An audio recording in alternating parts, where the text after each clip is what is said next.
पहले तो ये देखें परीक्षित को श्राप क्या लगा है।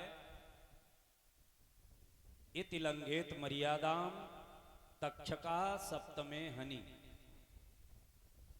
अय तक्षक, तुम जीवित होकर के उस परीक्षित को 7वें दिन डस लो ताकि उसकी मृत्यु हो जाए। ये श्राप किसे लगा है? परीक्षित को। एक बात बताएं, केवल ये परीक्षित को ही श्राप नहीं लगा 7वें दिन मरने का, हम सबको श्राप लगा है कि हम सब 7 दिन में चले जाएंगे यहां से। जाना है कि नहीं बोलो भाई? 7वें दिन, 7 दिन के अंदर सबको जाना है। कोई महाराज रविवार को चला गया, रविवार को नहीं जा पाया, उसने कहा हम तो बढ़िया दिन सोमवार को जाएंगे। सोमवार को नहीं जा पाया तो मंगल को तो निश्चित ही निकल गया, मंगल को नहीं जा पाया तो बुधवार को चला गया। कहने का भाव इन्हीं 7 दिन में सबको यहां से जाना है। अच्छा, आश्चर्य ये सबसे बड़ा है, सब जानते हैं हमें जाना है, जानते हैं कि नहीं? ऐसा नहीं कि कोई बच जाएगा। आप लोग कहते हो कि पंडित जी आप तो नहीं जाओगे क्योंकि आप तो कथा करते हो भगवान की। भैया चाहे पंडित जी हों, चाहे श्रोता जी हों, चाहे हमारे आर्गन वाले हों, चाहे वो साउंड वाले भैया हो, कोई हो, जाना सबको है, बचेगा कोई नहीं।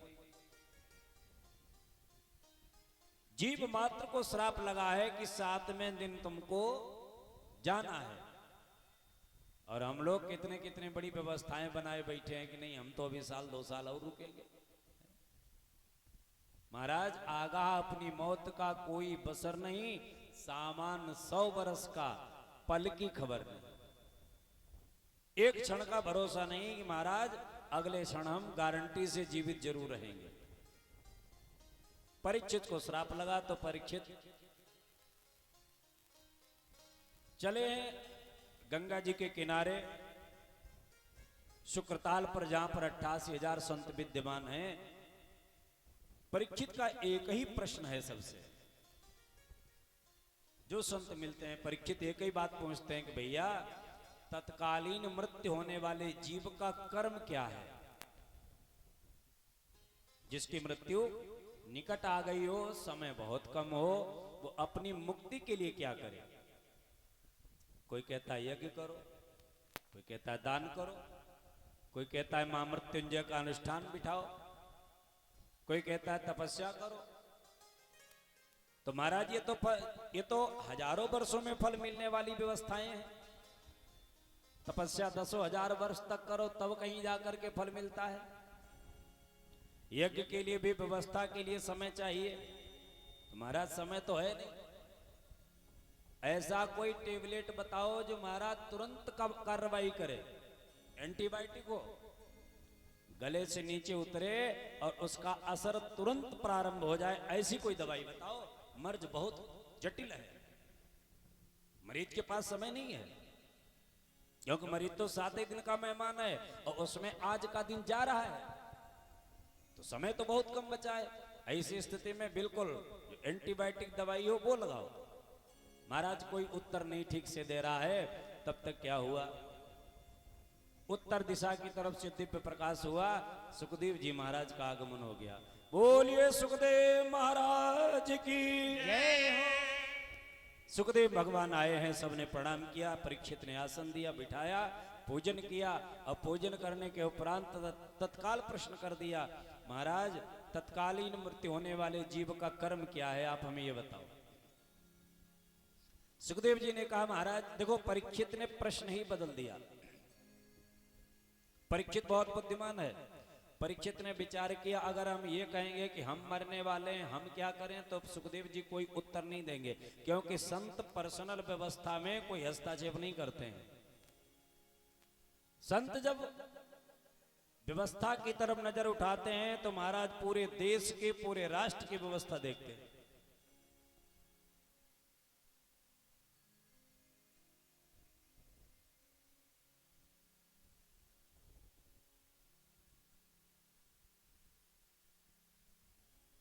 का धर्म क्या है, अपना प्रश्न नहीं रखा कि मैं मरने वाला हूं, मैं क्या करूं।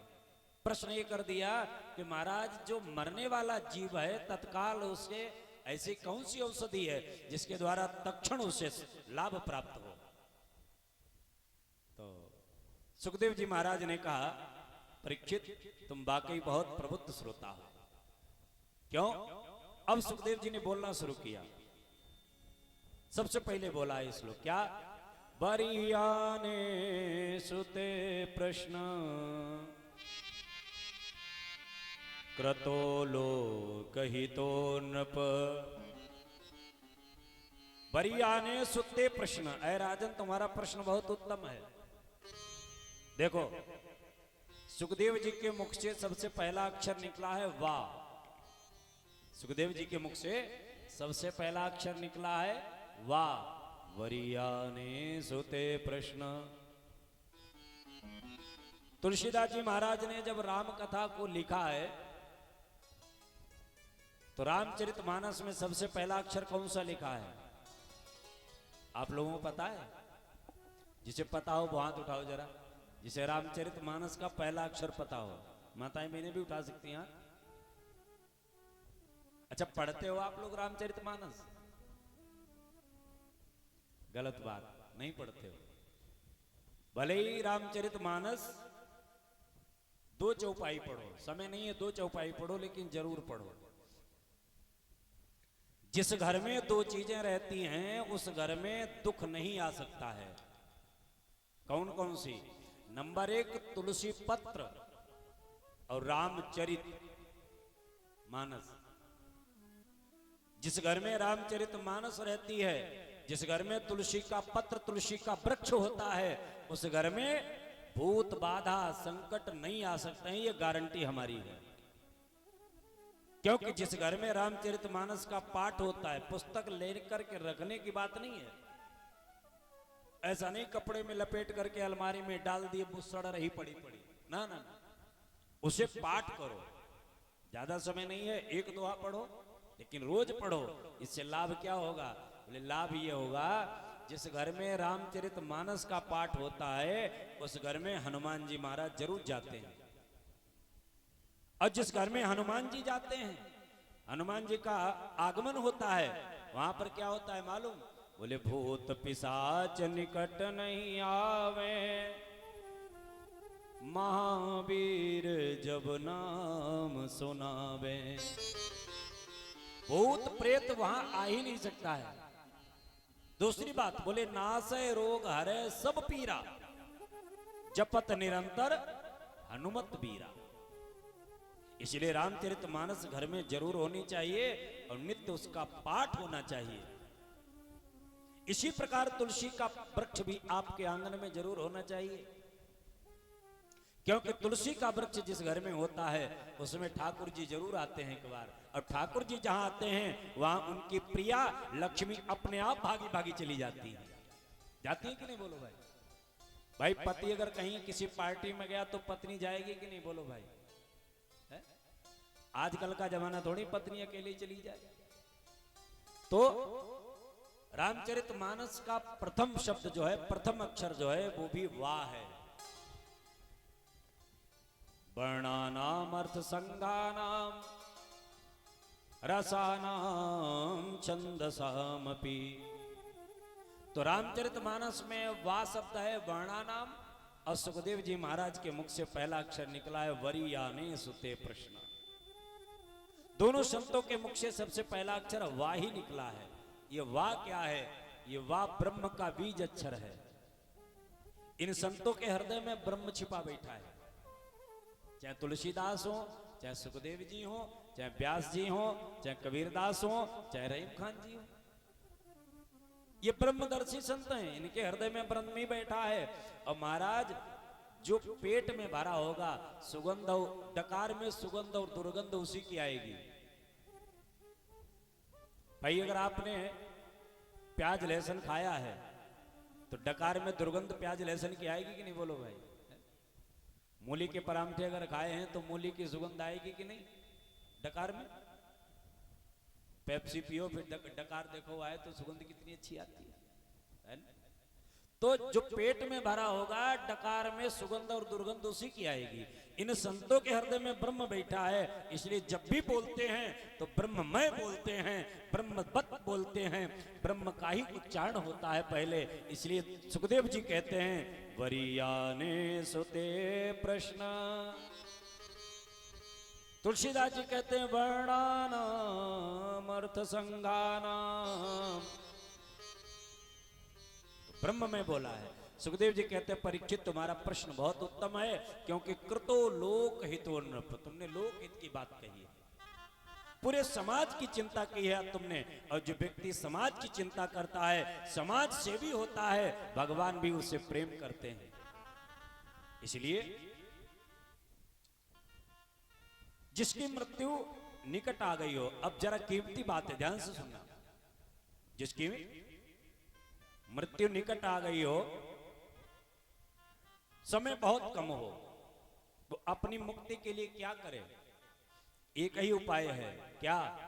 बोले उस व्यक्ति को जड़ चेतन जर्रे जर्रे में हर जगह परमात्मा का दर्शन करना चाहिए, अपना मन भगवान के चरणों में लगा देना चाहिए। जिसकी मृत्यु निकट आ गई हो, समय कम हो, वो अपना मन भगवान के चरणों में लगाए तो महाराज उसका जल्दी उद्धार हो जाता है। लेकिन मन भगवान के चरणों में लगता कहां है? सुखदेव जी से राजा परीक्षित ने कहा महाराज मन लगता तो नहीं है, मन तो बड़ा चंचल है, मन बहुत चंचल है, मन उठ पटांग रास्ते पर जल्दी भागता है। मन जो है कथा की तरफ ले आओ बहुत मुश्किल से आएगा। और महाराज बिछमा में घूमने के लिए दुकान पर बैठ करके चाट समोसा खाने के लिए बहुत जल्दी तैयार हो जाता है। भक्त कहते हैं कि ये मन बड़ा चंचल है, कैसे तेरा भजन करूं। ये मन बड़ा चंचल है, कैसे तेरा भजन करूं। क्यों? अरे जितना इस समझाऊं, जितना इस समझाऊं, उतना ही मचल जाए। जितना इस समझाऊं, उतना ही मचल जाए। राधे तेरे चरणों की कर धूल जो मिल जाए।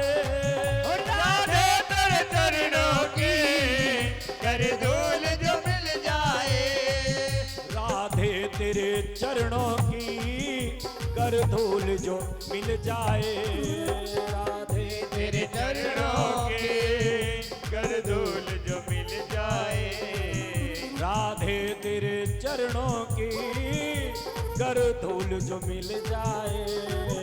राधे तेरे चरणों की कर धूल जो मिल जाए।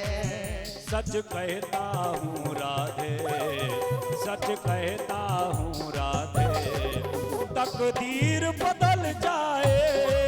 सच कहता हूँ राधे, तकदीर बदल जाए। राधे रानी सरकार की।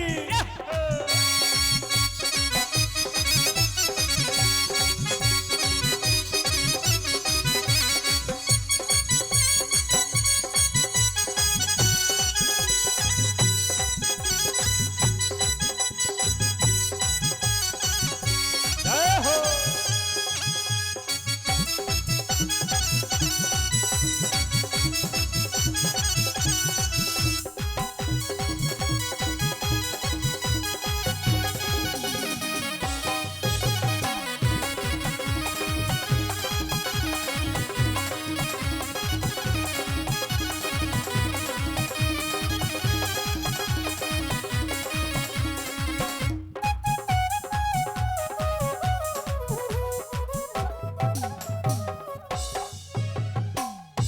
मन उठ, जिस चाबी से बंद किया है ताला उसी चाबी से खुलेगा। अंतर इतना है कि केवल हमारा प्रयोग बदल जाता है।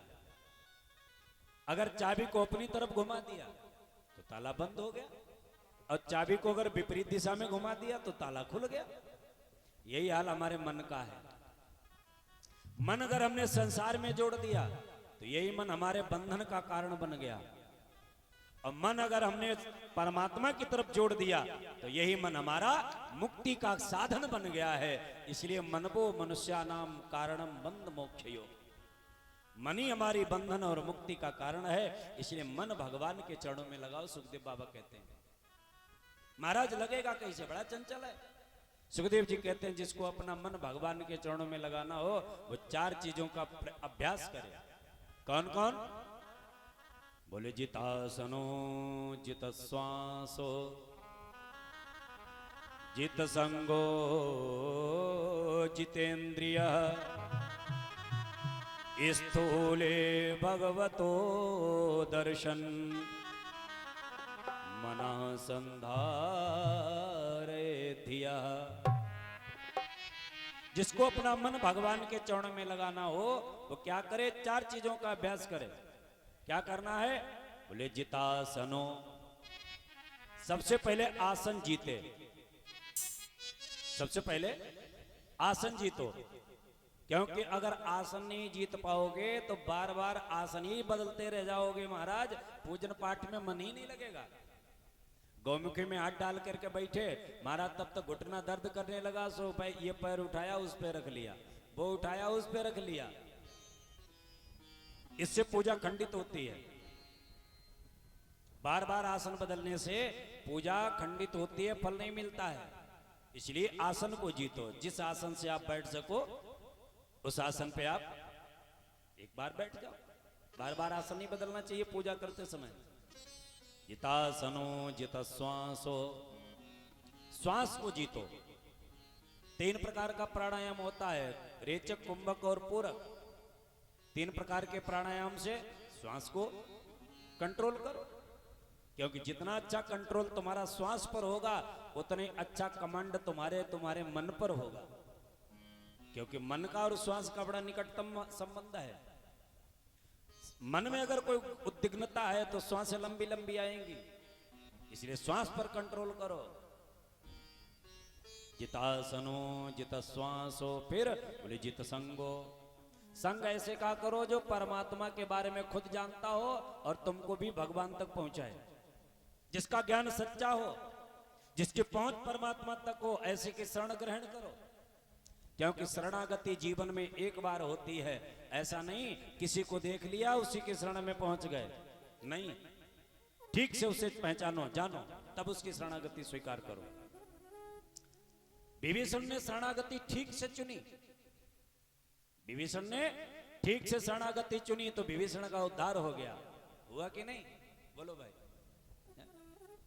विभीषण ने, जबकि लंका पति रावण जैसा भाई था, महाराज उसकी शरणागति स्वीकार नहीं की, क्योंकि जानता था विभीषण ये तो अधोगति को प्राप्त होगा ही और हमको भी ले जाएगा। इसलिए विभीषण ने शरणागति किसकी स्वीकार की? बोले राघवेंद्र की स्वीकार की। महाराज क्या पद मिला है। और रामचरितमानस में राजा प्रताप भानु ने शरणागति स्वीकार किसके की? बोले उस कपट मुनि की। राम कथा में सुना होगा आप लोगों ने, एक राजा था जिसका नाम था प्रताप भानु। प्रताप भानु ने जंगल में जाकर के कपट मुनि को अपना गुरु बना लिया। तो महाराज उसका ज्ञान तो पूर्ण था नहीं, हुआ क्या? बोले परिवार सहित नष्ट हो गया, रहा न को कुल रोब निहारा, क्योंकि शरणागति व्यर्थ चली गई। इसलिए जीवन में शरणागति एक बार होती है, उसे ठीक से स्वीकार करो और ठीक से जान करके करो। इसलिए जित संगो, संग ऐसे का करो जो जिसका ज्ञान परिपक्व हो। जितेंद्रिय, फिर इंद्रियों पर धीरे धीरे कंट्रोल करो। इंद्रियों को मारना नहीं है, इंद्रियों को कंट्रोल में करना है। इसलिए सुखदेव बाबा के राजा परीक्षित कहते हैं महाराज फिर धीरे धीरे भगवान के चरणों से ध्यान शुरू करो। स्थूले भगवतो दर्शन मना संधारे दिया। सुखदेव जी बाबा से राजा परीक्षित ने कहा महाराज समय तो बहुत कम है, प्रोसीजर बहुत लंबा समझा दिया आपने, ऐसा कैसे हो पाएगा इतनी जल्दी? मन भी लगाएं, ध्यान भी करें, आसन भी जीते, श्वास भी जीते, कैसे हो पाएगा? समय तो हमारे पास बहुत कम है। सुखदेव बाबा कहते हैं 7 दिन कम नहीं होते, मैं तुम्हें दिलाऊंगा मुक्ति, काहे को चिंता कर रहे हो? अब परीक्षित का बल बढ़ गया। देखो ये डॉक्टरों की अपनी विशेषता होती है। कुछ डॉक्टर लोग क्या करते हैं, जुकाम का मरीज जाए दवा लेने के लिए, महाराज पैदल चल के जाए, और डॉक्टर साहब ने नमज पकड़ी और क्या कहते हैं, अरे भैया तुम तो बहुत ठीक टाइम से आ गए। जो माताएं महीने कपड़े लाती हैं ठाकुर जी के लिए, वो अपने पास रखो। जो कपड़े लाई हैं भगवान को चढ़ाने के लिए, सूट वगैरह, वो अपने पास रखें, क्योंकि अब जी ठाकुर जी का जब पूजन होगा तब चढ़ाएं, तब तक अपने पास रखें। कंपट टॉपी यहां चढ़ा दो। तो महाराज समय कुछ डॉक्टर क्या करते हैं, बोले जुकाम की दवाई लेने जाओ, नबज पकड़ी, अरे भैया तुम तो बहुत ठीक टाइम से आ गए, थोड़ा और विलंब कर देते तो महाराज तुम्हारे तो काम ही खत्म था। अब 500 के 5 इंजेक्शन लगेंगे, 4 दिन भर्ती रहना पड़ेगा, ग्लूकोज चढ़ेगा, ये होगा वो होगा। महाराज मरीज गया पैदल चल के और उधर से एम्बुलेंस पे लद के आ रहा। कुछ डॉक्टरों की विशेषता होती है। अब कुछ कुशल डॉक्टर क्या करते हैं, कितना भी सीरियस मरीज क्यों न हो, नबज पकड़ी, अरे भैया अभी एक खुराक दवाई देंगे, तुम ठीक हो जाओगे, चिंता मत करो, अब तुम आ गए मेरे पास। आधी मर्ज महाराज डॉक्टर लोग अपनी बातों से ठीक कर देते हैं। कुछ कुशल डॉक्टरों की विशेषता होती है। तो सुखदेव जी महाराज कुशल डॉक्टर हैं। परीक्षित से कहा चिंता मत करो, मैं दिलाऊंगा तुम्हें मुक्ति। अब परीक्षित का बल बढ़ गया। सुखदेव कहते हैं राजन परीक्षित, तुम एक काम करो, भगवान की मीठी मीठी कथाओं को श्रवण करो, क्योंकि डायरेक्ट अगर मन लगाओगे भगवान के चरणों में तो लगने वाला नहीं। डायरेक्ट मन अगर भगवान के चरणों में लगाने बैठ जाओ तो लगेगा नहीं। फिर क्या करो, बोले सबसे पहले इसे तपाओ। किसी लोहे से आपको यंत्र बनाना चाहें तो महाराज अगर डायरेक्ट ठंडे लोहे से बनाना चाहो तो नहीं बनेगा। फिर क्या करो, बोले उस लोहे को आग में रख करके तपाओ। जब खूब लाल हो जाए लोहा, फिर धीरे से एक हथौड़ा मारो, जो बनाना चाहोगे वही बन जाएगा। यही हाल हमारे मन का है। मन को पहले धीरे से तपाओ, काय में, बोले सत्संग की आग में। भगवान की मीठी मीठी कथाएं सुनाओ, भगवान के चरित्र सुनाओ। जब कथा सुनते सुनते मन द्रवित हो जाए, आंसू निकलने लग जाएं, प्रभु अब तुम्हारे बगैर रहा नहीं जाएगा, तो धीरे से एक सत्संग का हथौड़ा मारो। और जो हथौड़ा मारा सो मन खटाक से चपक जाएगा ठाकुर जी के चरणों में, फिर कोई दिक्कत नहीं होगी। अपने मन को भगवान के चरणों में इसे लगाओ। तुलसीदास जी महाराज अपने मन को डांटते हैं। कथा सुनाई जब भगवान की, तुलसीदास जी ने अपने मन को, क्योंकि तुलसीदास जी का श्रोता मन है। जितने भी कथावाचक हुए हैं सबने अपने अपने श्रोता का नाम लिया है अपनी कथा के माध्यम से। बोलो भाई, लिया कि नहीं? सुखदेव जी परीक्षित को कथा सुनाते हैं तो बार बार कहते हैं, ऐ परीक्षित कथा सुनो। संबोधन करते हैं कि नहीं, बार बार परीक्षित ऐसा सुनो। सूत जी महाराज सौनकादिक ऋषियों को कथा सुनाते हैं तो सौनकादिक ऋषियों का नाम लेते हैं कि नहीं? बोलो भाई। भगवान शिव माता पार्वती को कथा सुनाते हैं तो पार्वती का नाम लेते हैं कि नहीं? कि उमा कहां मैं अनुभव अपना, कहते हैं कि नहीं? कागभुसुंडी जी गरुड़ को सुनाते हैं तो कागभुसुंडी जी गरुड़ का नाम लेते हैं। जाके मति भ्रम हो ही खगेसा, है ना? भरद्वाज जी महाराज याज्ञवल्क्य जी महाराज भरद्वाज को कथा सुनाते हैं तो भरद्वाज जी का नाम लेते हैं। भरद्वाज सुन जाहि जब, भरद्वाज सुन, अपने श्रोता का नाम लिया। तो तुलसीदास जी ने भी अपने श्रोता का नाम लिया है। तुलसीदास जी का श्रोता कौन है? मन। तुलसीदास जी अपने श्रोता का नाम लेते हैं। अहिल्या का उद्धार करके जब राम जी आगे बढ़े तो तुलसीदास जी ने अपने मन से डांट करके कहा कि अस प्रभु दीन बंधु हरि, कारण रहित दयाल, तुलसीदास सठ ताहि भजो, छाड़ी कपट जंजाल। अपने मन को डांट करके तुलसीदास जी कहते हैं, आए मन, ऐसे प्रभु को क्यों नहीं भजता है? मनुजा ही राजो, अपने मन को डांट करके कहते हैं। तो अपना मन भगवान के चरणों में कैसे लगेगा? बोले सत्संग की आग में पहले तपाओ। तो राजा परीक्षित ने कहा महाराज समय तो बहुत कम है। बोले बहुत समय बहुत है, 7 दिन है, मैं दिलाऊंगा तुम्हें मुक्ति। अब एक काम करो, तुम भगवान की मीठी मीठी कथाओं को श्रवण करो। परीक्षित जी बैठ गए कथा सुनने के लिए। प्रथम स्कंद में सुखदेव जी, द्वितीय स्कंद में सुखदेव जी महाराज भगवान के अवतारों का वर्णन करते हैं। भगवान के अवतार कितने हुए, कब हुए, कैसे हुए। भगवान के जो 24 अवतार हुए हैं, 24 अवतारों का वर्णन भगवान सुखदेव जी महाराज परीक्षित को द्वितीय स्कंद में सुनाते हैं। तृतीय स्कंद में मैत्रेय और विदुर का संवाद सुनाते हैं। तृतीय स्कंद में सुखदेव जी महाराज कहते हैं परीक्षित,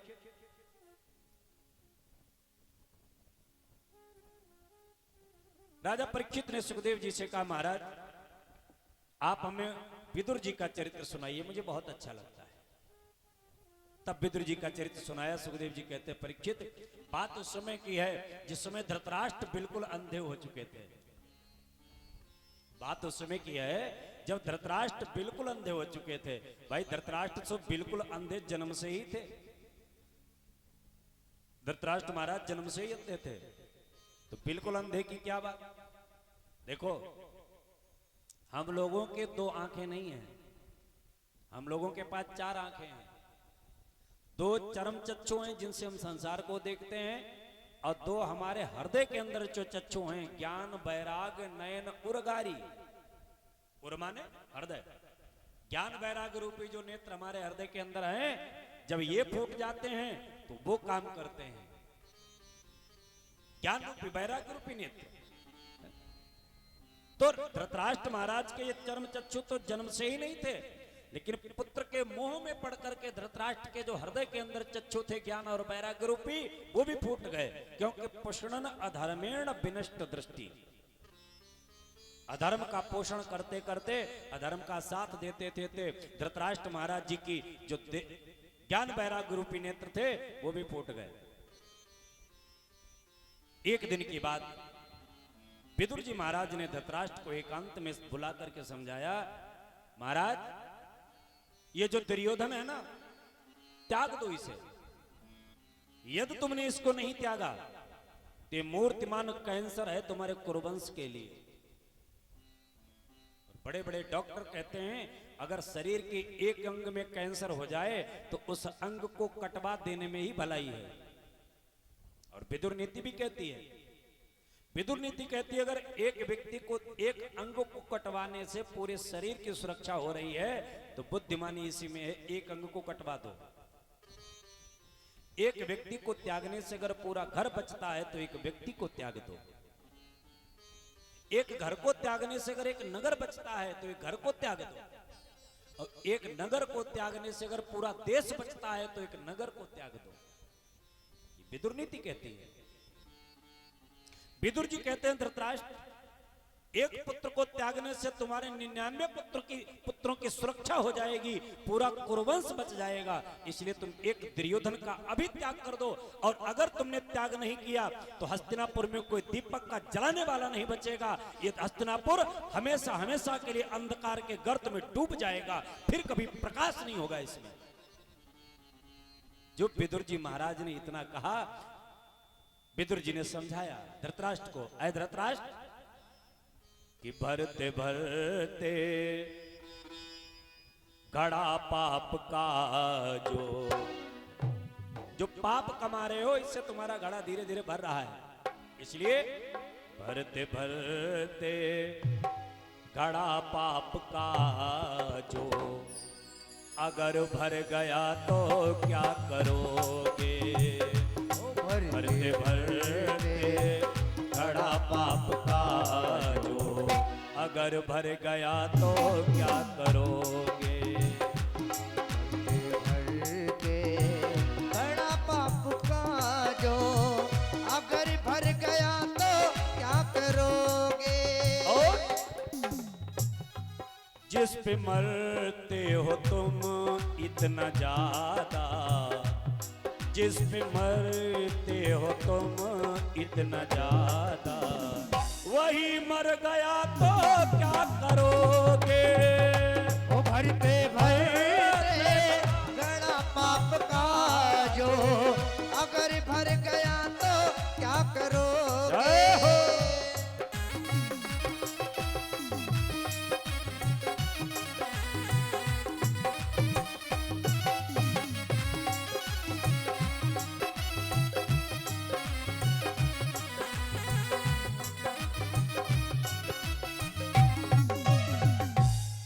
जो धृतराष्ट्र महाराज जी को विदुर जी ने समझाया इस दुर्योधन का त्याग कर दो, दुर्योधन चुपचाप खड़ा खड़ा सुन रहा था एक कोने में। ए दासी पुत्र, मेरे खिलाफ मेरे बाप को भड़काने वाला, मेरे टुकड़ों पर पलने वाला, तो होता कौन है मेरे खिलाफ बोलने वाला? किसने बुलाया तुझे सभा में? चले जाओ यहां से, मैं आज ही तुम्हें मंत्री पद से बर्खास्त करता हूं। विदुर का भयंकर अपमान कर दिया। विदुर ने विचार किया कि इतना दुर्योधन ऊट पटांग बोल रहा है मेरे लिए, मेरा अपमान कर रहा है, और हमारे भैया धृतराष्ट्र जी महाराज बैठे हुए हैं, इसका कोई विरोध नहीं कर रहे। इसका मतलब धृतराष्ट्र को अब हमारी जरूरत नहीं है। यदि जरूरत होती तो अभी दुर्योधन से कहते ये तुम्हारे काका हैं, तुम अपमान कैसे कर रहे हो? और अगर मौनम स्वीकृति लक्षणम, मौन जो है वो स्वीकृति का लक्षण है।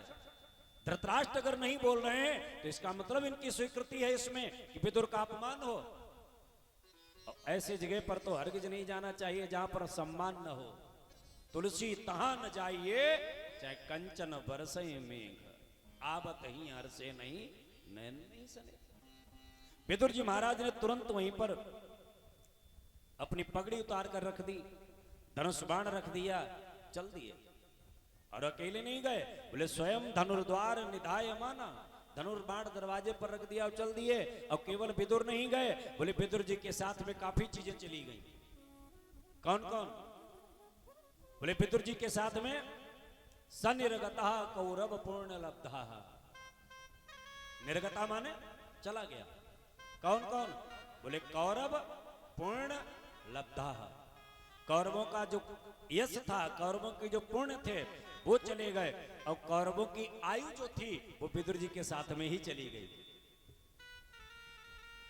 देखो, जब तक लंका में विभीषण रहा सब सुरक्षित रहे।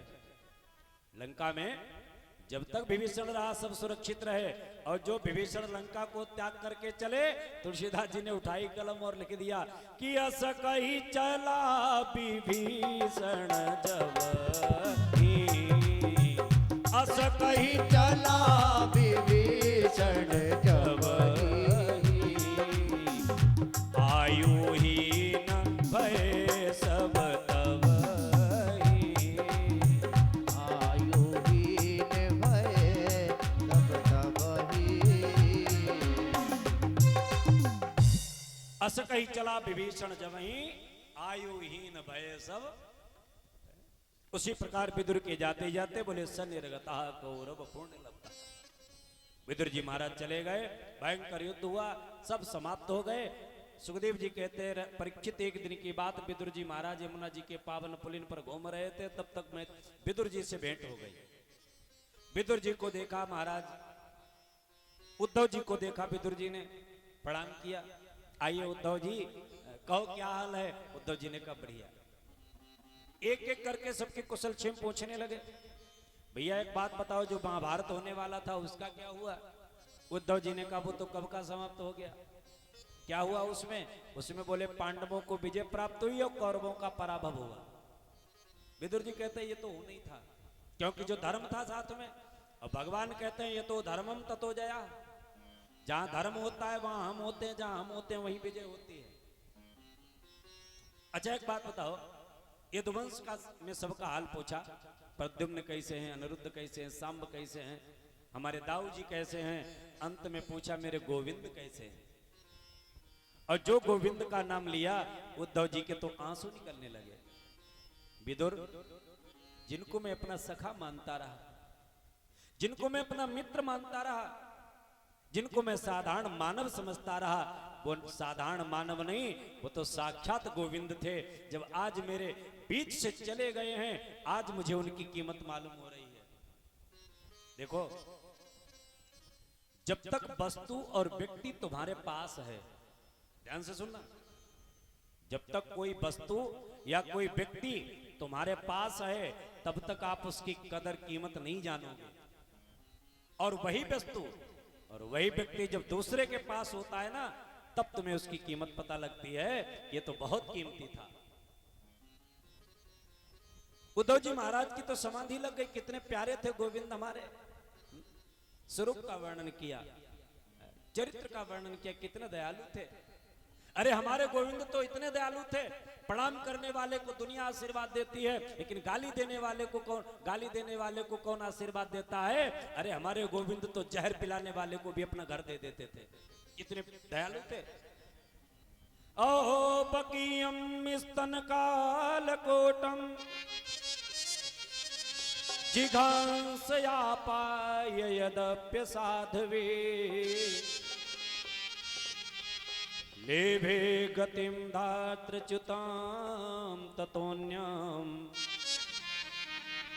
कंबा दयालुम शरणं ब्रजेम।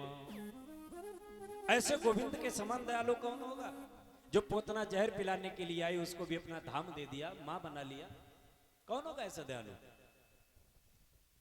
विदुर जिस समय हमारे गोविंद परम धाम को चलने लगे, उन्होंने बहुत दिव्य उपदेश मुझे दिया, और वो उपदेश हमसे चलते चलते हमारे गोविंद ने कहा कि उद्धव, हमें अगर किसी भक्त ने 1 रुपए का प्रसाद तक चढ़ा दिया, हमने उसे बहुत कुछ दिया।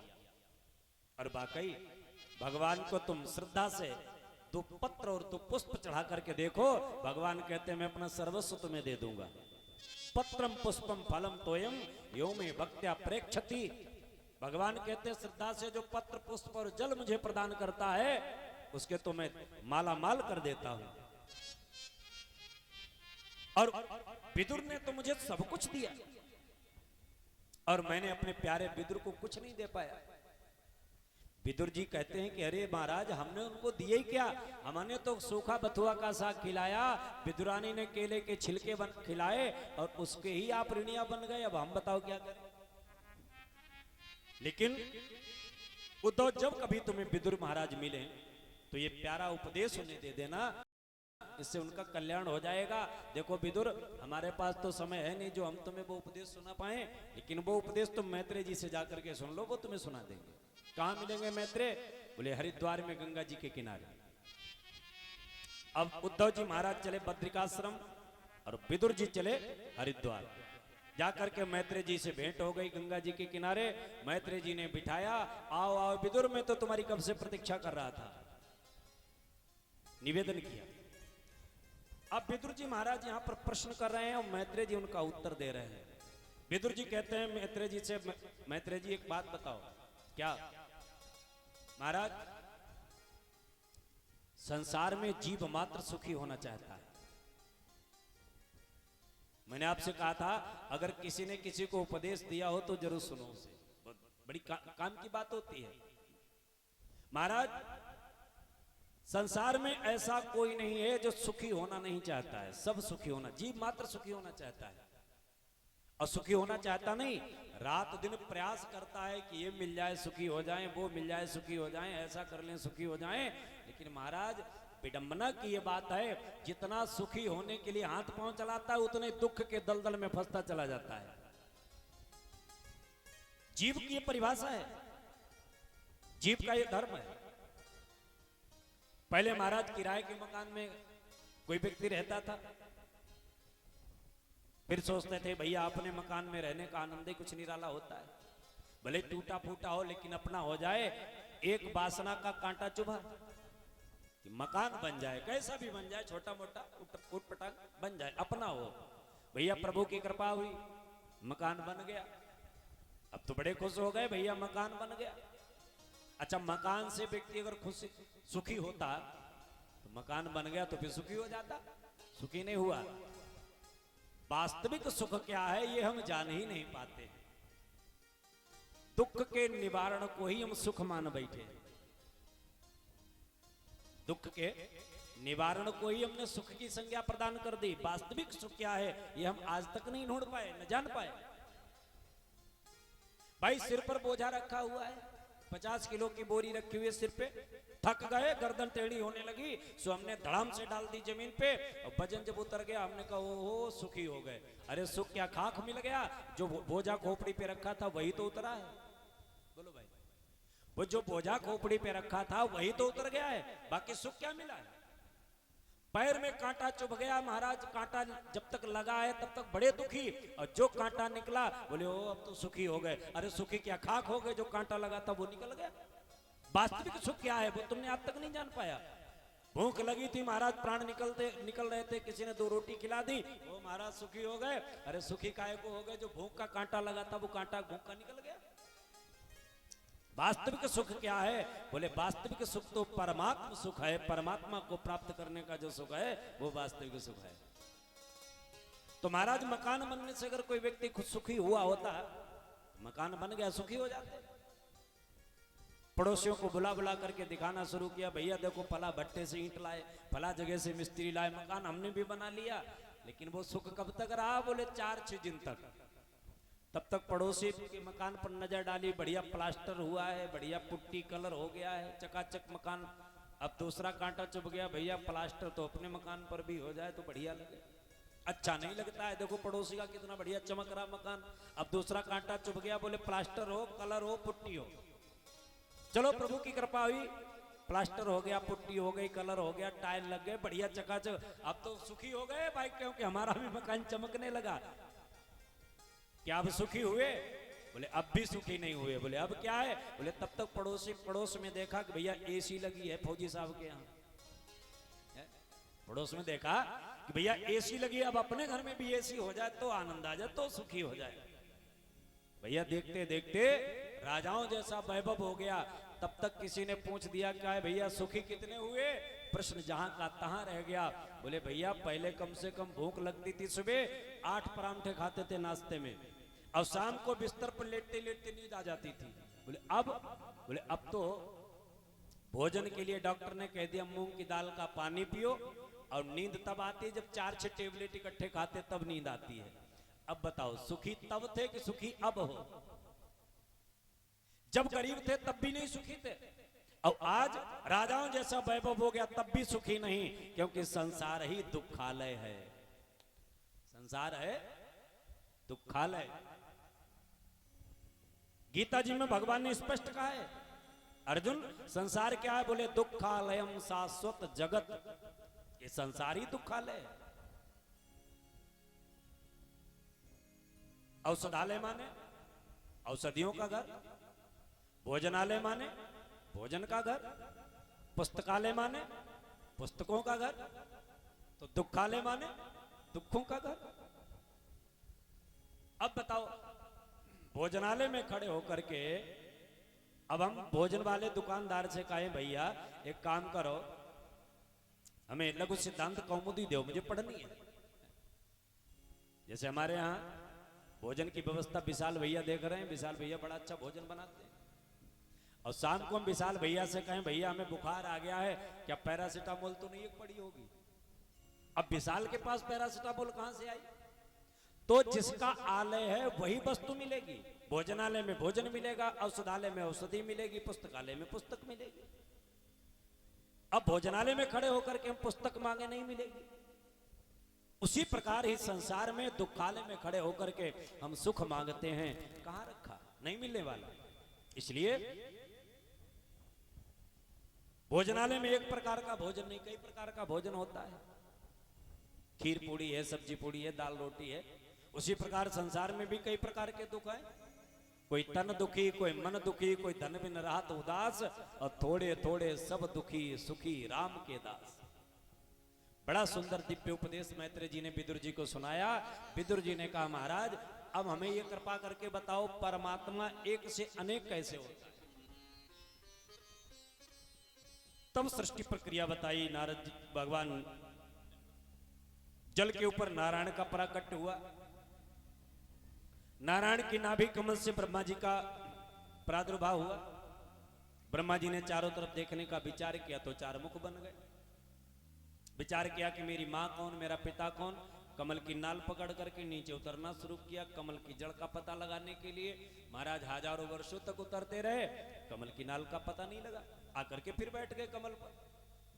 अब ब्रह्मा जी के लिए आदेश हुआ है ब्राह्मण तप करो। ब्रह्मा जी ने ओम नाम की तपस्या की, तपस्या पूर्ण हुई। अब ब्रह्मा जी के लिए आदेश हुआ है ब्राह्मण सृष्टि करो।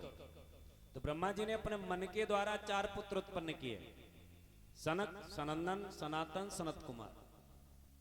चारों पुत्रों से कहा तुम सृष्टि करने में मदद करो। पुत्रों ने कहा पिताजी जरूर मदद करेंगे, शर्त एक है, पहले एक वरदान दो।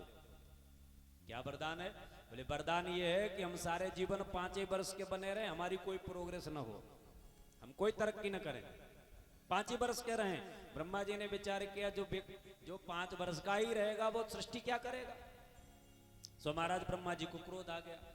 वरदान तो दे दिया लेकिन क्रोध आ गया। अब क्रोध आ गया तो क्रोध निकलने के लिए जगह भी चाहिए।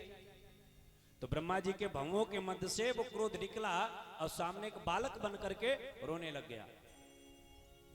रो करके 2 बातें पूछता है, मेरा नाम बताओ और रहने के लिए जगह बताओ। ब्रह्मा जी ने कहा बेटा तुम रोते ज्यादा हो इसलिए लोग तुम्हें रुद्र कहेंगे।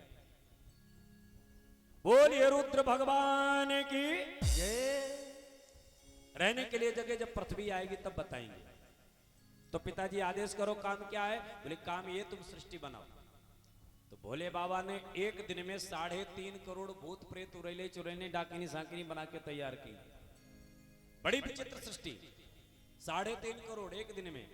को मुखहीन विपुल मुख काहू, को मुखहीन विपुल मुख काहू, मुखहीन विपुल मुख काहू, को मुखहीन विपुल मुख काहो, को बिन पद को बहु सिर बाहु, को बिन पद को बहु सिर डाहो।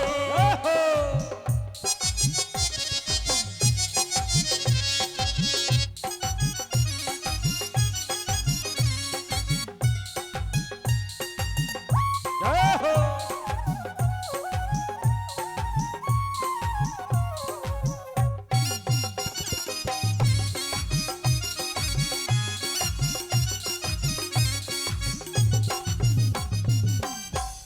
भोले बाबा ने एक दिन में 3.5 करोड़ भूत प्रेत उड़ैले चुड़ैले बना करके तैयार की। शाम को ब्रह्मा जी निरीक्षण करने गए, लड़का काम कर रहा है, चलो देख तो आए कम से कम। सो ब्रह्मा जी जब देखने गए तो 3.5 करोड़ भूत प्रेत को ब्रह्मा जी को खाने दौड़ पड़े। जो ब्रह्मा जी को खाने दौड़े, ब्रह्मा जी ने कहा बेटा बस बात बंद करो, सृष्टि वहीं रोक दी गई। तुम एक काम करो, तमोगुण से उत्पन्न हुए हो, तमोगुण तुम में प्रधान है, तुम जो सृष्टि बनाओगे वो सब आपस में लड़ करके मर जाएगी, इसलिए सृष्टि बंद करो, मुझे सतोगुणी सृष्टि चाहिए। तुम एक काम करो, भगवान का ध्यान करो, भगवान का भजन करो। भोले बाबा समाधि लगा गए, भजन करने लगे। अब ब्रह्मा जी ने अपने शरीर के अलग अलग भाग के द्वारा 10 पुत्र पैदा किए।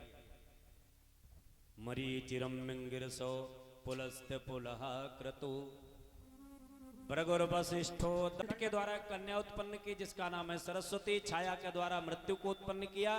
पीठ से धर्म को उत्पन्न किया, पेट से अधर्म को उत्पन्न किया। इस प्रकार से सृष्टि ब्रह्मा जी ने बनाई। जब वो कन्या उत्पन्न हुई, कंठ के द्वारा बढ़िया सफेद वस्त्र पहने हुए सुंदर मुख वाली, ब्रह्मा जी ने विचार किया लाओ इस लड़की से विवाह कर ले। सो उस लड़की से विवाह कर लिया सरस्वती से। तो पुत्रों ने बहुत धिक्कारा, पिताजी ये तो तुम्हारी बिटिया थी, तुमने विवाह कर लिया, तुम्हें तो पाप लगना चाहिए। और पाप नहीं, तुम्हें मैं श्राप देता हूं कि संसार में कहीं तुम्हारा कोई मंदिर नहीं होगा। तुमने बड़ा गणित कार्य किया है, संसार में सब देवी देवताओं के मंदिर होंगे लेकिन तुम्हारा कोई मंदिर नहीं होगा। ब्रह्मा जी ने हाथ जोड़े, बेटा कम से कम एक ही बन जाए, ऐसी तो कृपा करो, एक बन जाए। तो बोले जाओ एक बनेगा, वो भी कहां? पुष्कर में। पूरे भारतवर्ष में केवल ब्रह्मा जी का एक ही मंदिर है पुष्कर में, और वो भी तब बनेगा जब तुम एक बिटिया का कन्यादान अपने हाथ से करोगे। तो ब्रह्मा जी ने जब एक कन्या का कन्यादान किया तब एक मंदिर बना। वो कन्या कौन थी? बोले राधा रानी का कन्यादान भगवान कन्हैया के लिए भांडीर वन में किया है, ऐसी गर्ग संहिता में कथा आती है। तो ब्रह्मा जी ने लज्जित होकर के वो शरीर त्याग दिया। शरीर जो त्यागा है वो दिशाओं ने ले लिया, जो सर्दियों में कोहरा बन के गिरता है। अब ब्रह्मा जी ने अपने दाहिने भाग से पुरुष को उत्पन्न किया, बाएं भाग से कन्या को उत्पन्न किया है। पुरुष का नाम है स्वयंभू मनु और कन्या का नाम है देवी सतरूपा। दोनों का विवाह कर दिया। ये दोनों अयोनिजा हैं, इसलिए विवाह हो गया। अब ब्रह्मा जी ने विचार किया कि सृष्टि तो बढ़ रही है, अब पृथ्वी पिछले कल्प में तत्वहीन होकर के जल में निमग्न हो चुकी है, तो पृथ्वी कैसे आए? विचार में बैठे हुए थे ब्रह्मा जी महाराज। तब तक क्या हुआ, इत्याभिध्यायतो नासः विवरातो सहसा नगा वराहतो कोनिमा दंगुष्ठो परिमाण का। अंगूठे मात्र की आकृति का एक 12 शिशु उत्पन्न हुआ है। बोलिए 12 भगवान की जय हो। 12 भगवान का अवतार हुआ। देखते देखते वो बच्चा आकाश को स्पर्श करने लगा। सहस्त्र शीर्षा पुरुखा सहस्त्राक्ष सहस्त्रपात सभौमिगं सर्वदस्मृत्वात तिष्ठ दशांगुलम। पृथ्वी से आकाश तक को स्पर्श करने लगा। ऐसा वो बालक बढ़ा। निवेदन किया, पिताजी मेरे लिए काम क्या है? बोले पृथ्वी को लेकर के आओ। पृथ्वी को अभी लाया। इतना कह करके अथाह जलराशि में छलांग लगाई, दाढ़ों पर रखा पृथ्वी को। 12 भगवान लेकर के चल दिए। उधर अंतरिक्ष में हिरणाक्ष नामक दैत्य भ्रमण कर रहा है। सामने से नारद बाबा आते हुए दिखाई पड़े हिरणाक्ष को। हिरणाक्ष ने कहा, बाबा इधर आओ। नारद बाबा पहुंचे पास में। कहो भैया। हिरणाक्ष ने कहा, एक बात बताओ, तुम्हें लड़ना भिड़ना आता है कि ऐसे नारायण नारायण करते घूमते हो? नारद बाबा ने कहा, भैया लड़ना भिड़ना नहीं आता है, लेकिन लड़ाना भिड़ाना बहुत अच्छी तरीके से आता है। कहा, तुम्हारी समस्या क्या है? हिरणाक्ष ने कहा, या तो लड़ाओ या लड़ने वाला बताओ। नारद जी ने कहा, लड़ तो नहीं पाएंगे, लड़ने वाला बता देंगे। देखो, बुद्धिमान व्यक्ति लड़ता नहीं है। बुद्धिमान जो होता है वो लड़ता नहीं है, लेकिन अपनी बुद्धि से ऐसी जगह तुम्हें लड़ा देगा कि तुम्हारी 7 पीढ़ी लड़ती रहे और लड़ाई खत्म नहीं होगी। बुद्धिमान व्यक्ति का कर्म लड़ना नहीं है, लड़ा देगा कहीं ना कहीं तुम्हें। नारद बाबा ने कहा, हम तुम्हें लड़ा देंगे कहीं ना कहीं। बोले बताओ लड़ने वाला। बोले जाओ, तुम्हारी लाई हुई पृथ्वी एक सुगर का बच्चा लिए जा रहा है, जाओ अपनी पृथ्वी छुड़ा लो और लड़ लो। अब हिरणाक्ष चला लेकर के गदा सामने से ललकारा, सुगर के बच्चे रुक जाओ, हमारी लाई हुई पृथ्वी तुम लिए जा रहे हो? शर्म नहीं आती है? मैं तुम नहीं जानते मैं कश्यप नंदन हूं, मेरा नाम हिरणाक्ष है। चोरी से भागा जाता है, क्या लाज न तुझको आती है? क्या इसका तुझको पता नहीं, ये हिरणाक्ष की धाती है।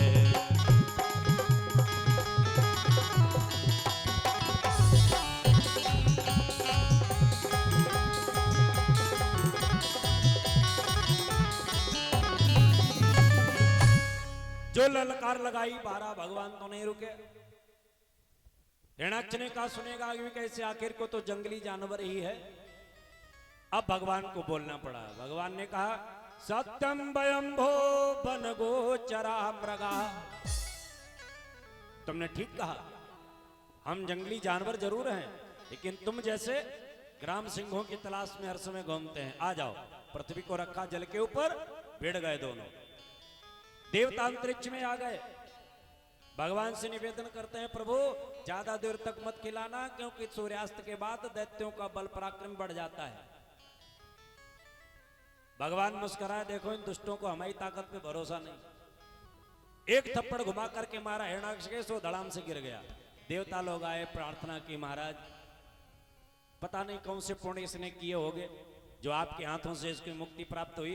अरे आपके शरीर का स्पर्श करने के लिए बड़े बड़े योगेंद्र मुनिंद्र सत्य सन्यासी तरसते रहते हैं एक झलक पाने के लिए। आपके शरीर से प्रगाढ़ आलिंगन करके इसने युद्ध किया है, और महाराज मरने के बाद अब भी देखो पटी पटी आंखें इसकी आप ही को देख रही हैं।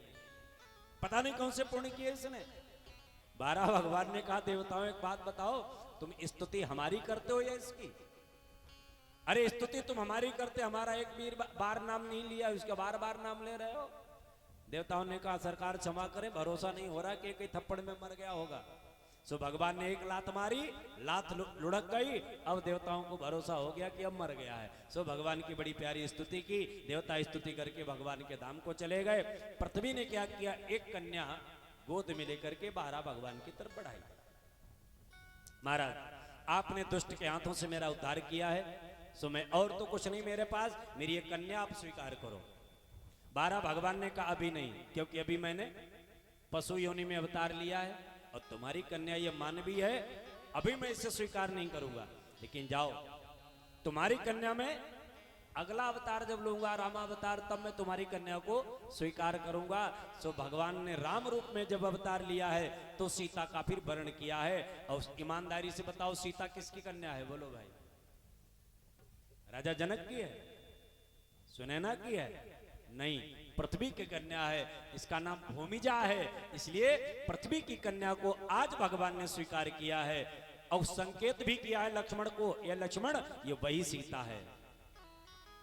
राम जी लक्ष्मण से कहते हैं अशोक वाटिका, पुष्प वाटिका में, ऐ लक्ष्मण कि तात जनक तनयाय सोई धनुष यज्ञ जही कारण होई।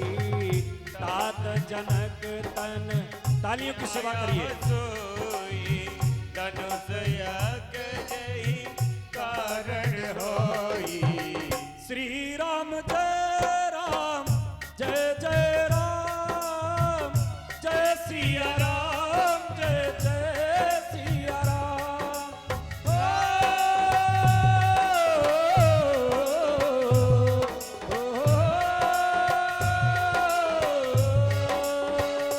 ओ मेरे राम, मेरे राम, मेरे राम, मेरे राम।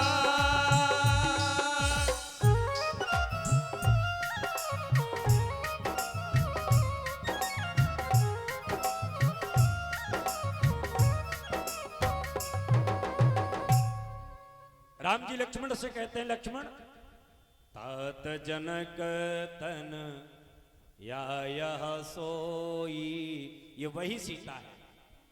अच्छा एक बात बताओ, ये वही शब्द हम किसके लिए लगाते हैं? वही शब्द हम उसी के लिए लगाते हैं जिससे हम पूर्व परिचित हों। जैसे आपके गांव में हम कथा करने आए, लगभग 10 वर्ष के बाद में आए, 10 वर्ष पहले आए थे कथा करने के लिए।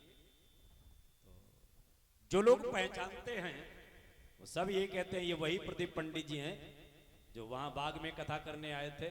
या हमारे चौहान साहब, नाम विस्मित हो रहा है, पंकज जी के पिताजी, इनकी अध्यक्षता में ये परीक्षित बने थे, कथाएं हुई, कई कथाएं कर चुके हैं। तो जो लोग जानते हैं वो सब कहते हैं कि वही प्रदीप पंडित जी। अच्छा, जहां कहीं पहले न गए हो वहां कोई नहीं कहता कि वही प्रदीप पंडित जी। तो जिससे हम पूर्व परिचित होते हैं उसके लिए कहते हैं ये वही व्यक्ति है।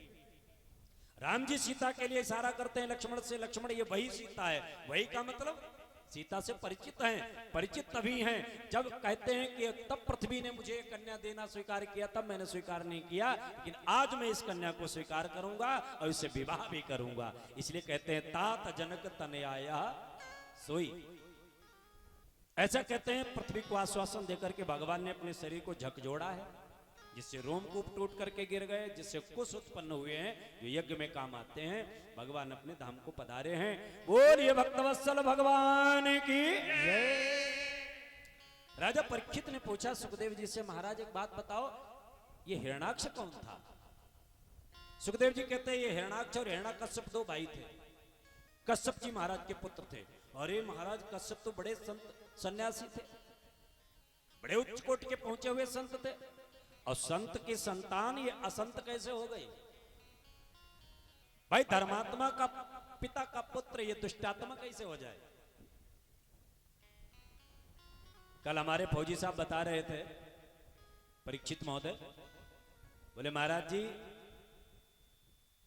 पूरी सर्विस करने के उपरांत भी आज तक का रिकॉर्ड है, हमने कभी गुटखा तंबाकू नहीं खाया, शराब और ये सब तो छोड़ो, बहुत बड़ी बात है। और इन्हीं का पुण्य प्रताप ये है कि न तो इनका लड़का कोई तंबाकू सिगरेट बीड़ी वगैरह करता है, और प्रभु की कृपा देखो, प्रभु का संयोग देखो कितना बढ़िया है। 3 दामाद है और 3 दामादों में एक भी गुटखा नहीं खाता है, ये प्रभु की कृपा है ना।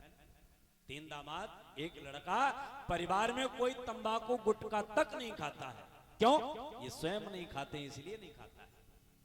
अगर ये स्वयं पैक लगाते होते ना तो गोलू भैया को बोतल की तोड़ने की जरूरत नहीं पड़ती, उनको टूटी उठाई मिलती, वो धड़ाधड़ पीते और रोक भी नहीं पाते। कारण खुद गलत काम करते होते तो नहीं रोक पाते। इसलिए स्वयं को सुधारो, तुम्हारा घर अपने आप सुधर जाएगा।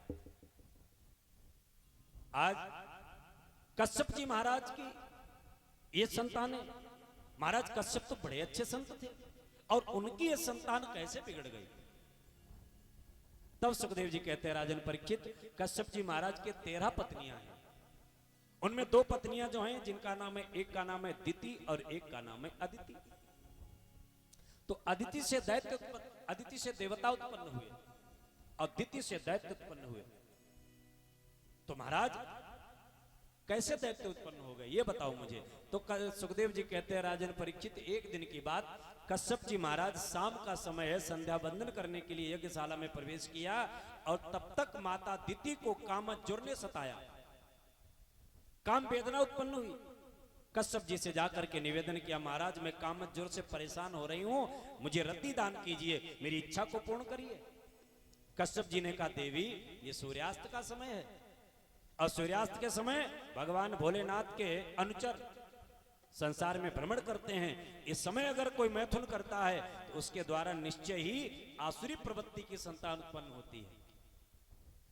देखो, सूर्यास्त के समय 4 काम नहीं करने चाहिए, भूल करके भी ध्यान रखना।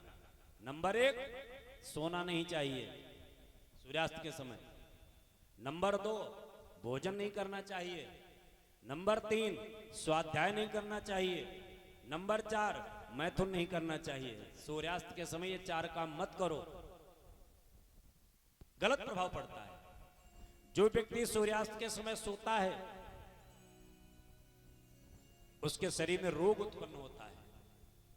सूर्यास्त के समय सो करके देख लो 15 दिन, उधर सूर्य डूब रहा हो, तुम सो जाओ ओढ़ के चादर, 15 दिन सो ले, 16वें दिन डॉक्टर तुम्हारी पार्टी के पास बैठा मिलेगा, चारपाई की गारंटी है इस बात की। सूर्यास्त के समय मत सो, भगवान का ध्यान करो। नंबर 2, सूर्यास्त के समय जो भोजन उत्पन्न करता है, भोजन करता है, उसके भोजन को भूत प्रेत खाते हैं, उसके शरीर में वो अन्न लगता नहीं। इसलिए सूर्यास्त के समय भोजन बुद्धिमान लोग नहीं करते। माताएं नहीं करती सूर्यास्त के समय भोजन, करती हो चुराई छुपाई कर लो, कोई दिक्कत नहीं। सबको मुंह बचाओ, अंदर कमरा में खा लो, कोई सूर्यास्त के समय नहीं, वैसे खा लो, कोई बात नहीं। तीसरा काम, बोले सूर्यास्त के समय बच्चों को पढ़ना नहीं चाहिए। जितने भी स्टूडेंट हैं, बच्चे पढ़ने लिखने वाले, या हमारे जितने भी बुजुर्ग लोग स्वाध्याय करते हो, पढ़ते हो, सूर्यास्त के समय जो पढ़ता है लिखता है उसकी विद्या नष्ट होती है। इस समय एक बहुत बड़ा प्रचलन चला है, जब से कोरोना चला है तब से ऑनलाइन एक पढ़ाई चल रही है। ऑनलाइन होती है ना, ऑनलाइन, पता नहीं भगवान कहां से। अच्छा, विशेष बात ये ऑनलाइन पढ़ाई 5 बजे के बाद ही शुरू होती है ना, 5 बजे के बाद ही होती है ना सूर्यास्त के समय। बुद्धि बिल्कुल डब्बा हो जाएगी, खूब समझ लो, खूब ऑनलाइन पढ़ लो। सूर्यास्त के समय हमारे शास्त्र कहते हैं जो विद्या पढ़ता है उसकी विद्या विस्मृत हो जाती है। गारंटी इस बात की है कि तुम पढ़ करके देख लो, 6 महीने गारंटी इस बात की, जो पढ़ोगे वो बिल्कुल भूल जाओगे सूर्यास्त के समय। उससे पहले खूब ऑनलाइन पढ़ो, चाहे कुछ भी करो, लेकिन सूर्यास्त के समय अगर कोई ऑनलाइन पढ़ाता है तो मना कर दो, भाई सूर्यास्त के समय हम नहीं पढ़ेंगे। हाँ, एक बार हम एक जगह कथा करने के लिए गए, ऑनलाइन पढ़ाई सुन लो कैसी होती है। हालांकि मैं कहना तो नहीं चाहिए, लेकिन हम कहेंगे नहीं तो बच्चे जानेंगे कैसे। आप लोग कैसे जानोगे हमारे बच्चे क्या पढ़ाई करते हैं। एक जगह की बात, हम गए कथा करने के लिए, तो भगवान के सहयोग की बात, वो लड़का जो था ऑनलाइन पढ़ाई करता था। तो बोले, गुरुजी क्या 5 बजने वाला है, हम आपके कमरे में पढ़ाई कर लें। हमने कहा कर लो, आपको डिस्टर्ब होगा, चलो बाहर बैठ जाएंगे। बोले बैठ जाओ महाराज। तो वो पढ़ रहा था और कजा की बात, हमें कोई चीज लेने की जरूरत पड़ गई। हम उसके कमरे में गए, तो कमरे में जब गए तो वो लगाए हेडफोन और उस पे पिक्चर देख रहा था, बैठा अपने मोबाइल पे पिक्चर देख रहा। और जो हमें देखा सोई क्लिक करके फोन पलट के रख दिया। हमने कहा लाला हो गई तुम्हारी पढ़ाई? हाँ गुरुजी चल रही है। हमने कहा वो तो हम देख रहे, तुम जो पढ़ाई कर रहे हो, काहे को माँ बाप को धोखा दे रहे हो। ऐसी पढ़ाई से न तो तुम्हारा कल्याण होने वाला और न माँ बाप का नाम रोशन होने वाला। ये कौन सी पढ़ाई है जो सूर्यास्त के समय कौन बुद्धिमान तुम्हें पढ़ाता है? अगर कोई तुम्हें पढ़ाए सूर्यास्त के समय कि मैं तुम्हें ऑनलाइन पढ़ाऊंगा, सीधे मना कर दो, नहीं पढ़ना है, या तो बाद में पढ़ाओ या पहले पढ़ाओ। सूर्यास्त के समय पढ़ी हुई विद्या निश्चित विस्मृत हो जाती है, नहीं पढ़ना चाहिए। तो 4 काम सूर्यास्त के समय नहीं करना चाहिए। चौथा काम है सूर्यास्त के समय मैथुन मत करो, भोग मत करो, क्योंकि उस समय अगर गर्भ धारण कर लिया किसी माता बहन ने तो निश्चित उसकी संतान आसुरी प्रवृत्ति की ही होगी, कोई बचा नहीं सकता है। इसलिए कश्यप जी महाराज ने बहुत समझाया माता दिति को कि देखो देवी, ये सूर्यास्त का समय है, इस समय भोग नहीं किया जाता है। नहीं मानी, स्त्री हट ठहरा तो रतिदान किया। उसी रतिदान करते समय ये जय और विजय नामक 2 द्वारपाल थे, भगवान के आकर के दिति के गर्भ में प्रवेश कर गए और वही हिरणाक्ष और हिरण्यकश्यप बनकर के उत्पन्न हुए। सुखदेव बाबा कहते हैं जय और विजय को भगवान ने वरदान दिया था कि तुम्हारे अवतार 3 होंगे जन्म, लेकिन तुम्हें मारने के लिए हम 4 बार आएंगे पृथ्वी पर। सो भगवान ने 12 रूप धारण करके हिरणाक्ष का वध कर दिया, नरसिंह रूप धारण करके हिरण्यकश्यप का वध कर दिया। वही हिरणाक्ष हिरण्यकश्यप दूसरे जन्म में रावण कुंभकर्ण बने, जिनको भगवान ने राम रूप धारण करके शांत कर दिया। वही रावण कुंभकर्ण तीसरे जन्म में दंतवक्र और शिशुपाल बने, जिनको भगवान ने कृष्ण रूप धारण करके जिनका उद्धार कर दिया है। बोलिए भक्तवत्सल भगवान की जय हो। अब सुखदेव बाबा कहते हैं परीक्षित, स्वयं मनु और शत्रुपा जी की आगे संतानें उत्पन्न हुई। संतानें कितनी हुई? बोले इनके द्वारा 5 संतानें हुई। 2 पुत्र हुए हैं और 3 पुत्रियां हुई हैं।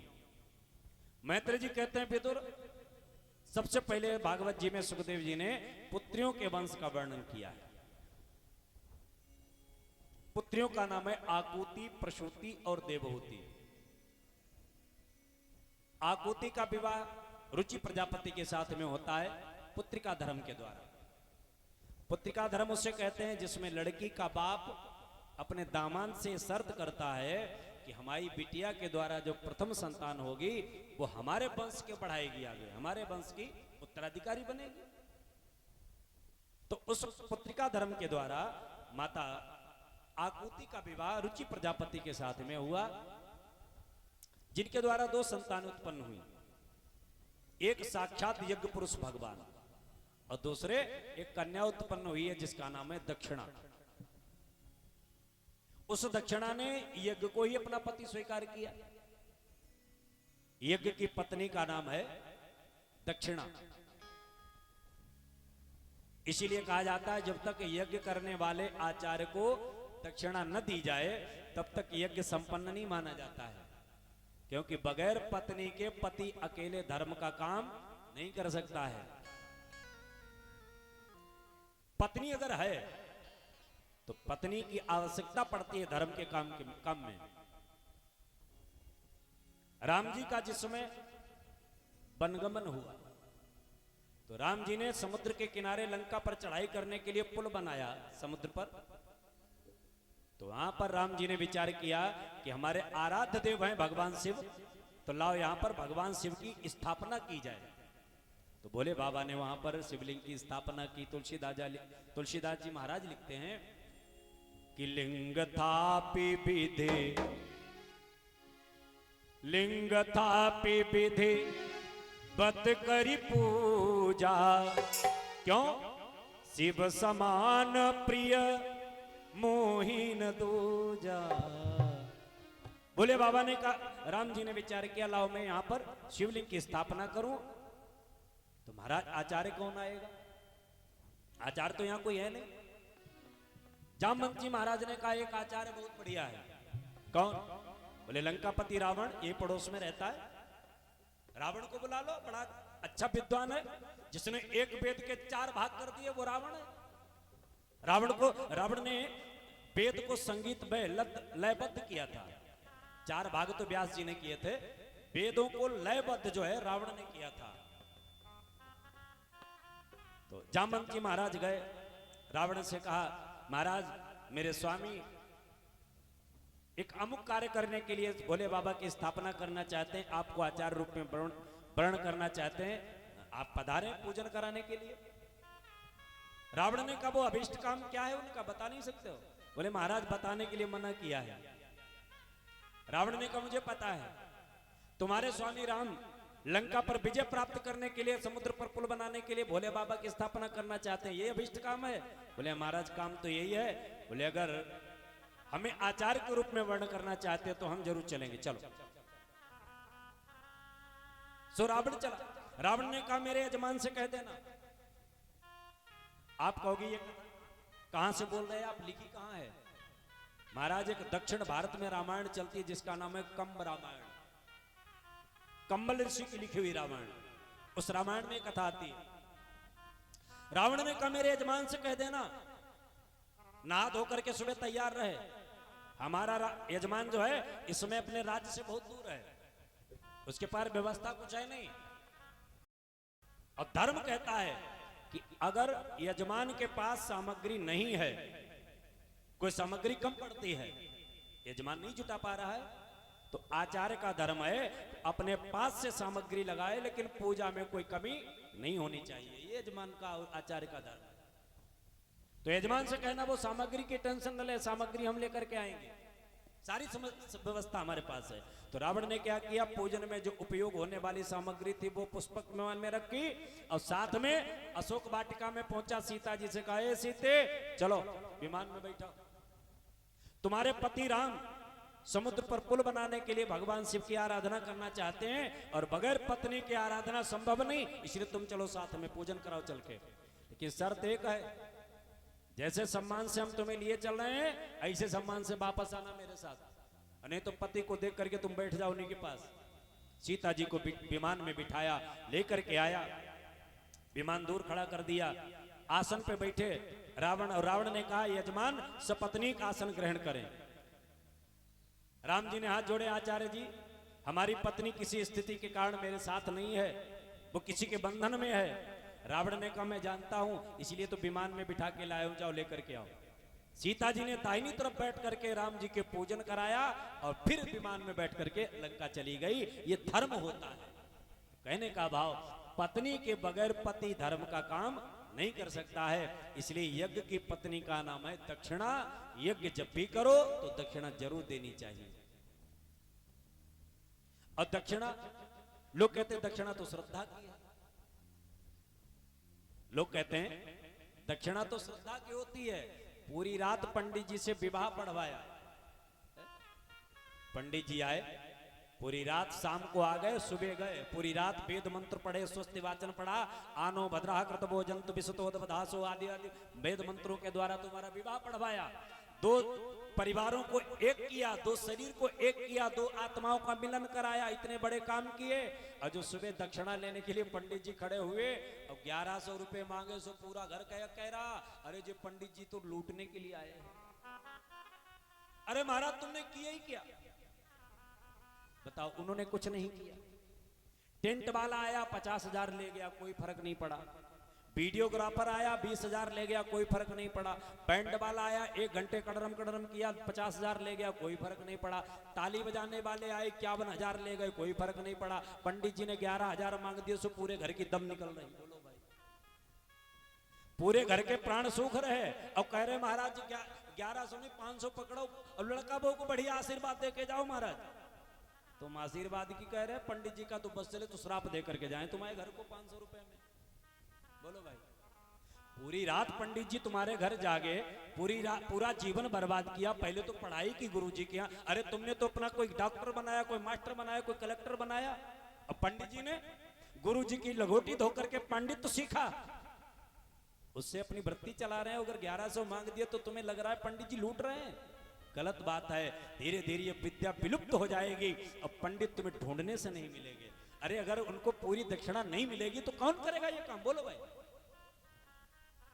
टेंट वाला कितने भी मांग दे, बढ़िया टेंट लगवा देंगे महाराज, 50,000 खर्च हो जाए, कोई बात नहीं। और पंडित जी को 5100-2100 देने में प्राण निकल रहे, गलत बात भाई, ऐसा मत करो। वो भी इसी पर वृत्ति लगाए हुए बैठा है। संपूर्ण दक्षिणा। दक्षिणा श्रद्धा से नहीं, दक्षिणा कर्म के अनुसार दी जाती है। लोग कहते हैं दान दक्षिणा तो श्रद्धा का होता है। देखो दान श्रद्धा का है, दक्षिणा श्रद्धा की नहीं है। आप कहोगे दान दक्षिणा तो एक ही बात है, एक बात नहीं, अलग बात है। दान आप किसी स्थिति में कर सकते हो, दान आप रास्ते चलते कर सकते हो किसी को, लेकिन दक्षिणा किसे कहते हैं? किसी आचार्य को आपने बुलाया, अपने घर कथा करवाई, अनुष्ठान करवाया, कोई पांडित्य कर्म कराया, जो उसका पारिश्रमिक हुआ, जो उसकी मजदूरी हुई, वो आपने दिए, उसे दक्षिणा कहते हैं। आपने ब्राह्मण को कुछ न किए हुए अगर कुछ दे दिया तो वो दान हो गया। तो दान और दक्षिणा में